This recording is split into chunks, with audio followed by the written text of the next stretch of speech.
ನನ್ನ day start ಆಗಿದ್ದೆ morning ಎದ್ದು ಈ ಪ್ರಾಕ್ಟಿಕಮ್ ಅಸೈನ್ಮೆಂಟ್ ಬರೀದು ಹತ್ತೈತೆ ನೋಡ್ರಿ ನಮ್ಗೆ. ಮತ್ತು ಫೈಲ್ ಸಬ್ಮಿಷನ್ ಅದೆಲ್ಲ ಮಾಡ್ಬೇಕಲ್ರಿ, ಅದೆಲ್ಲ ಮುಗಿಸ್ಕೊಂಡು ನಾ ಮಧ್ಯಾಹ್ನ ಕಾಲೇಜ್ಗೆ ಹೋದೆ ರೀ. ಇಲ್ಲಿ ನೋಡ್ರಿ ನಮ್ಮ ಕಾಲೇಜ್ದಾಗ ಫೈಲ್ ಸಬ್ಮಿಷನ್ ಪ್ರಿಪ್ರೇಷನ್ ನಡೆದಿದ್ರಿ. ಫೈಲ್ ಸಬ್ಮಿಷನ್ ಬಗ್ಗೆ ಏನು ಅನ್ಸಾಕತ್ತೈತ್ರಿ?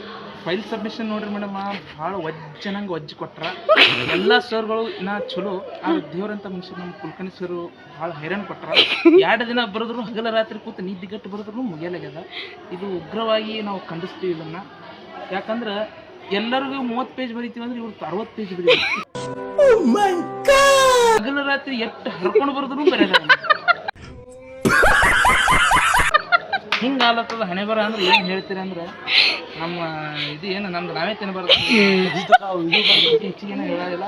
ಆದ್ರೆ ಒಂದು ಒಳ್ಳೆಯ ಕಾರ್ಯವನ್ನು ಮಾಡಿದ್ದಾರೆ ಇವರು. ಅದನ್ನು ನಾವು ಮಾಡಬೇಕು. ಯಾಕಂದ್ರೆ ನಾವು ಸ್ವಲ್ಪ ಫಂಕ್ಷನ್ ಇರೋದ್ರಿಂದ ಸ್ವಲ್ಪ ಲೇಟ್ ಮಾಡಿದ್ವಿ. ತಪ್ಪು ನಮ್ಮದು ಅದ, ಏನು ಮಾಡಕ್ಕೆ ಬರಲ್ಲ. ಈಗ ಬರೀದ್ ಮುಗಿತಿಲ್ರಿ ಇವಾಗ? ಇನ್ನೂ ಬರಿಬೇಕು. ಈಗ 11 ಕ್ವಶನ್ ಆಗ್ಯಾವ, ಇನ್ನು 21 ಕ್ವಶನ್ ಬರೀಬೇಕು. ಫೈಲ್ ಸಬ್ಮಿಷನ್ ಬಗ್ಗೆ ಏನು ಅನ್ಸಾತದ್ರಿ ನಿಮ್ಗೆ? ಬರ್ದೀವ್ರಿ. ಕುಲಕರ್ಣಿ ಸರ್ ರಾತ್ರಿ ಬೆಳತನ ಕೂತು ಬರ್ದೀವಿ, ಹಗಲ ರಾತ್ರಿ 1 ಕೂತು ಬರ್ದೀನಿ. ಏನಿಲ್ಲ, ಬರ್ದೇವು, ಮುಗಿಸ್ದೇವು, ಎಲ್ಲ ಆಯ್ತು. ಫೈಲ್ ಸಬ್ಮಿಷನ್ ಆಯ್ತು ಮುಗೀತೆಲ್ಲ. ಆ ಫೈಲ್ ಸಬ್ಮಿಷನ್ ಮಾಡಿದ ಖುಷಿ ಸ್ವಲ್ಪ ಸ್ವಲ್ಪ ಬಗ್ಗೆ ನಿಮ್ಮ ಅಭಿಪ್ರಾಯ? ಏನು ಹೇಳೋದಿಲ್ಲಕ್ಕ, ದೇವ್ರ ಬಳಿ ಹೋಗಿವಿ, ದೇವ್ರು ಏನೋ ತೋತಾರತ್ ಬಿಟ್ಟಿವಿ, ಅವ್ರು ಚೆಕ್ ಮಾಡ್ತಾರಕ್ಕ. ನೋಡಿದ್ರಲ್ಲ ಗೈಸ್ ಎಷ್ಟು ವಜ್ಜು ಹೊಂಟೈತಿ ಬರೀದು ಅಂತೇಳಿ. ಹಾಗೆ ನಾವು ಕಾಲೇಜ್ ಮುಗಿಸ್ಕೊಂಡು ನಾನು ನನ್ನ ಫ್ರೆಂಡು ಇಬ್ಬರು ರೂಮ್ ಕಡೆ ಹೊಂಟೇವ್ರಿ.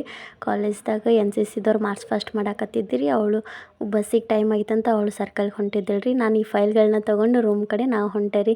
ಇವತ್ತು ಯಾಕೋ ಸ್ವಲ್ಪ ಚಿಕನ್ ತಿನ್ನಂಗಾಗಿತ್ತು ರೀ, ಅದ್ರ ಸಂಬಂಧ ಅಂತೇಳಿ ಕಬಾಬ್ ತಂದಿದ್ದಾರೆ. ನೆಕ್ಸ್ಟ್ ಲಾಗ್ ನಾಳೆ ಬರ್ತೀರಿ. Thank you for watching. Bye, love you all, bye.